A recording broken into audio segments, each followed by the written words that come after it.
wabarakatuh. Halo teman-teman kelas 6. Kembali lagi di pembelajaran tematik bersama Miss Fitri. Minggu ini kita masuk di tematik tema keempat, yaitu globalisasi. Subtema 1, globalisasi di sekitarku. Muatan pelajaran IPS dan Bahasa Indonesia. Teman-teman kelas 6, hari ini apa kabarnya? Semoga teman-teman selalu sehat walafiat dan tetap semangat ya belajar dari rumah. Sekarang teman-teman siapkan dulu buku tematik tema 4 serta alat tulisnya.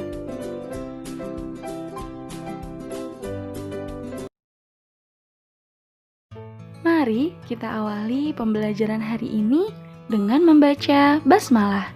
Bismillahirrahmanirrahim. Semoga pembelajaran kita hari ini berjalan lancar ya. Kita masuk di pelajaran yang pertama, yaitu IPS, Ilmu Pengetahuan Sosial. Subtema 1, globalisasi di sekitarku. Kita berada di era globalisasi. Dapatkah teman-teman menyebutkan dan menjelaskan fakta tentang globalisasi yang ada di sekitar teman-teman? Tapi sebelumnya kita harus mengetahui terlebih dahulu apa itu globalisasi. Ya, kata globalisasi berasal dari bahasa Inggris, yaitu globalization. Globalisasi dapat diartikan sebagai proses mendunia atau menuju satu dunia. Di era globalisasi, semua orang dari berbagai wilayah menjadi saling berhubung dan bergantung. Globalisasi mendorong perkembangan teknologi informasi dan transportasi. Selain itu, globalisasi juga meningkatkan hubungan kerjasama antar negara. Di era globalisasi, beragam produk dari negara lain dapat kita temui loh. Misalnya, kita bisa menemui berbagai makanan dari negara lain, seperti pizza dari Italia. Kita juga bisa menemui berbagai barang, seperti jam tangan dan boneka dari negara lain. Tidak kalah penting, produk Indonesia juga bisa ditemui di luar negeri. Misalnya, batik Indonesia yang telah dijual di beberapa negara. Nah, seperti yang bisa teman-teman lihat ya, di sana sudah ada produk dari berbagai negara. Yang pertama, ada jam tangan dari Swiss. Kemudian, ada karpet dari Turki. Selanjutnya, ada batik dari Indonesia. Lalu ada susu dari Selandia Baru dan boneka dari Tiongkok. Dan yang terakhir ada mobil dari Jepang. Nah, itu dia teman-teman, produk dari berbagai negara yang bisa kita jumpai juga loh di Indonesia. Lalu bagaimana ya peran Indonesia dalam kerjasama di bidang sosial budaya dengan negara-negara ASEAN? Teman-teman simak ya, kerjasama ASEAN di bidang sosial dan budaya. Di era globalisasi, Indonesia melakukan berbagai kerjasama dengan negara lain, termasuk dengan negara-negara ASEAN. Dengan negara ASEAN, Indonesia menjalin kerjasama dalam berbagai bidang, salah satunya di bidang kebudayaan. Kerjasama bidang kebudayaan negara-negara ASEAN diantaranya diwujudkan dalam ASEAN Ministries Responsible for Culture and Arts atau biasa disebut dengan AMCA. Indonesia berkesempatan menjadi tuan rumah penyelenggara AMCA yang ke-8. Kementerian Pendidikan dan Kebudayaan Indonesia memilih kota Yogyakarta sebagai tempat penyelenggaraan AMCA. Acara AMCA dihadiri oleh seluruh menteri kebudayaan dari negara anggota ASEAN, serta perwakilan dari Tiongkok, Jepang, dan Korea Selatan. AMCA ke-8 berlangsung dari 21 Oktober hingga 26 Oktober 2018. Dalam pertemuan tersebut, seluruh menteri sepakat untuk memajukan kebudayaan ASEAN. Para menteri juga sepakat untuk mempromosikan kebudayaan di tingkat nasional, regional, dan internasional. Selain itu, dalam pertemuan tersebut juga dibahas mengenai cara mengatasi tantangan revolusi industri 4.0.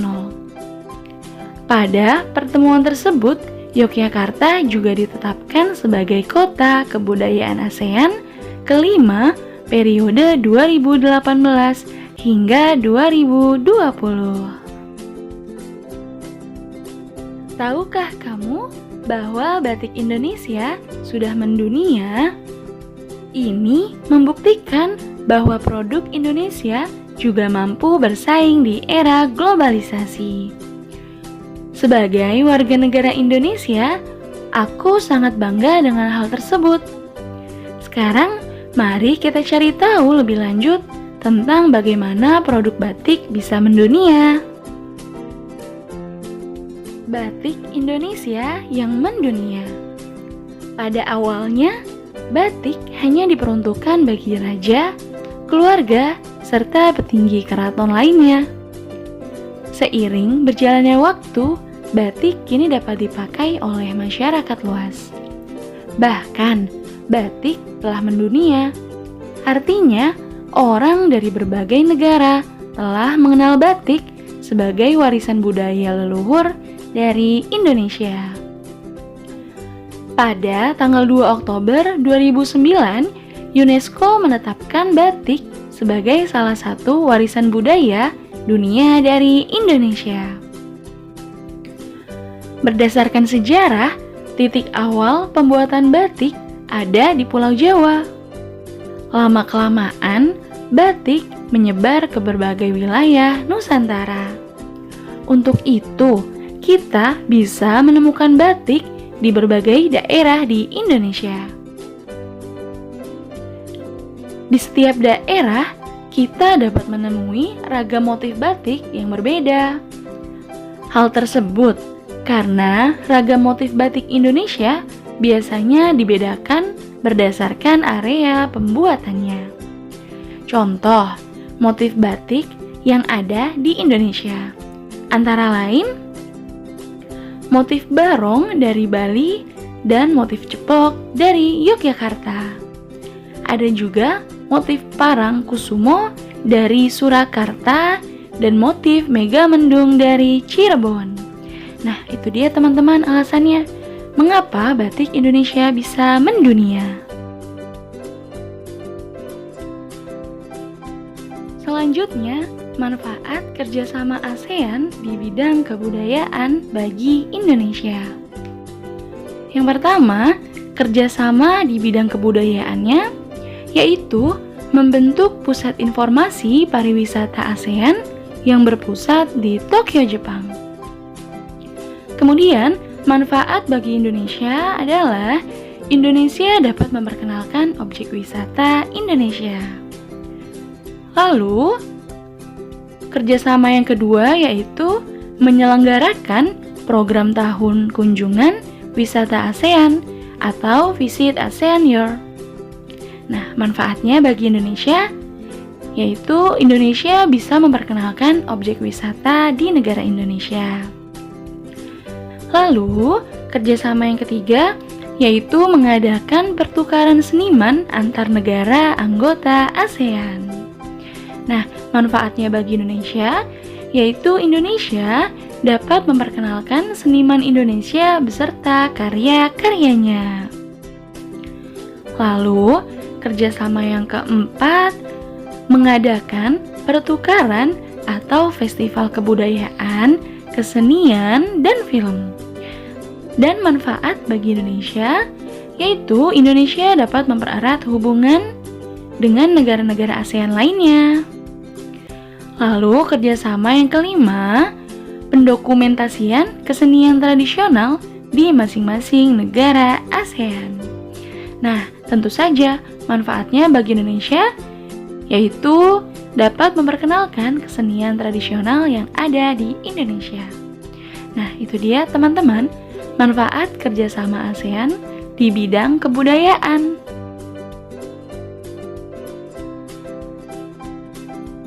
Sekarang kita masuk di pelajaran yang kedua ya, yaitu bahasa Indonesia.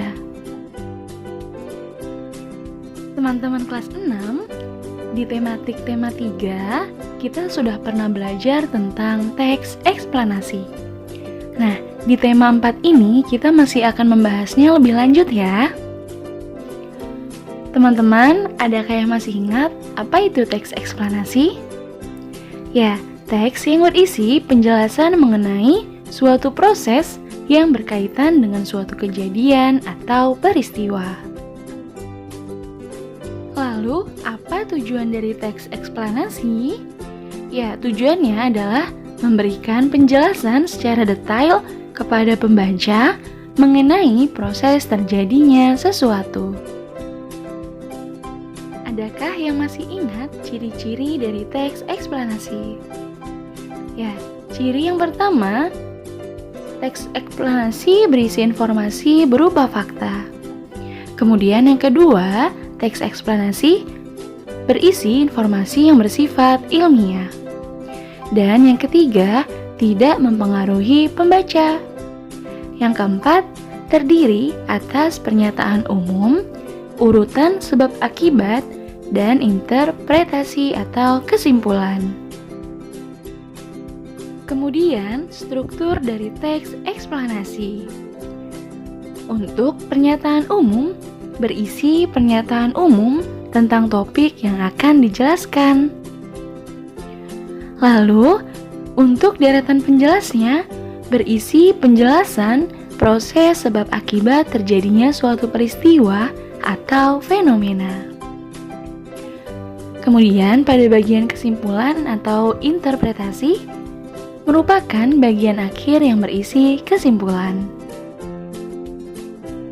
Cara menggali informasi dalam teks eksplanasi. Yang pertama, membaca atau mendengarkan teks dengan seksama. Kemudian, yang kedua, menentukan topik yang dibicarakan dalam teks. Dan yang ketiga, menentukan informasi penting dari paragraf. Di sini Miss akan memberikan contohnya ya teman-teman. Yang pertama, kita akan membaca teks. Ingat, bacalah dan dengarkanlah dengan seksama.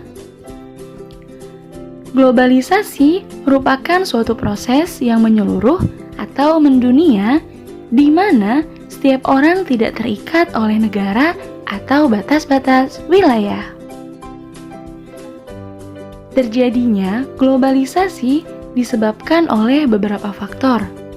Pertama, perkembangan teknologi informasi komunikasi. Kedua, kerjasama ekonomi internasional yang memudahkan terjadinya kesepakatan-kesepakatan antar negara yang terjalin dengan erat. Ketiga, majunya ilmu pengetahuan pada teknologi transportasi. Maka dari itu dapat disimpulkan bahwa globalisasi merupakan suatu proses yang dapat mendekatkan negara-negara yang letaknya berjauhan, di mana informasi yang terjadi di berbagai belahan dunia dapat kita ketahui. Terjalin kerjasama antar negara dan canggihnya transportasi yang memudahkan pergerakan barang dan manusia di seluruh dunia. Nah, setelah membaca teks, kita akan menentukan topiknya. Yang pertama, pernyataan umumnya, globalisasi merupakan suatu proses yang menyeluruh atau mendunia di mana setiap orang tidak terikat oleh negara atau batas-batas wilayah. Untuk deretan penjelas, terjadinya globalisasi disebabkan oleh beberapa faktor. Pertama, perkembangan teknologi informasi komunikasi. Kedua, kerjasama ekonomi internasional yang memudahkan terjadinya kesepakatan-kesepakatan antar negara yang terjalin dengan erat. Ketiga, majunya ilmu pengetahuan pada teknologi transportasi. Lalu, untuk kesimpulan atau interpretasinya, maka dari itu dapat disimpulkan bahwa globalisasi merupakan suatu proses yang dapat mendekatkan negara-negara yang letaknya berjauhan, di mana informasi yang terjadi di berbagai belahan dunia dapat kita ketahui. Terjalin kerjasama antar negara dan canggihnya transportasi yang memudahkan pergerakan barang dan manusia di seluruh dunia. Nah, teman-teman, jika kita mendengarkan atau membaca teks eksplanasi dengan cermat, tentunya kita akan dengan mudah mencari pernyataan umumnya, deretan penjelas, serta kesimpulan atau interpretasinya. Selanjutnya, kita akan menentukan informasi penting dari sebuah teks. Dengan bantuan kata tanya, adik Simba. Apa, di mana, kapan, siapa, mengapa, dan bagaimana. Oke, perhatikan ya teman-teman. Pada pernyataan umum, pada sesuai teks tadi terdapat pada paragraf yang pertama. Nah, informasi penting di sini Miss menggunakan bantuan kata tanya apa. Apa yang dimaksud dengan globalisasi? Nah, jawabannya sudah tertera di sana tadi, di teks yang tadi ya teman-teman. Kemudian, untuk deretan penjelasnya terdapat pada paragraf kedua. Dan informasi pentingnya Miss menggunakan dengan bantuan kata tanya mengapa. Mengapa terjadi globalisasi? Ya, di sana juga sudah ada jawabannya tadi teman-teman. Dan pada kesimpulan atau interpretasinya terdapat pada paragraf ketiga. Ya, informasi penting di sini Miss menggunakan kata bantu atau kata tanyanya apa. Apa kesimpulan teks tersebut? Ya, jawabannya juga sudah terdapat pada teks tadi. Nah, bagaimana teman-teman? Mudah ya? Ingat, menentukan informasi penting pada sebuah teks eksplanasi, teman-teman bisa menggunakannya dengan bantuan kata tanya adik Simba. Sehingga teman-teman bisa dengan mudah menentukan informasi penting pada setiap teks. Alhamdulillahirabbil alamin. Pelajaran kita hari ini sudah selesai teman-teman. Tugas untuk teman-teman, yang pertama untuk mata pelajaran IPS, mengerjakan halaman 5 dan halaman 39 sampai 40 ya. Dan untuk tugas bahasa Indonesianya, teman-teman bisa membaca teks dulu yang berjudul Menyalurkan Energi Listrik dan Mengapa Mati Lampu. Setelah itu, baru teman-teman kerjakan halaman 26 dan halaman 47 ya.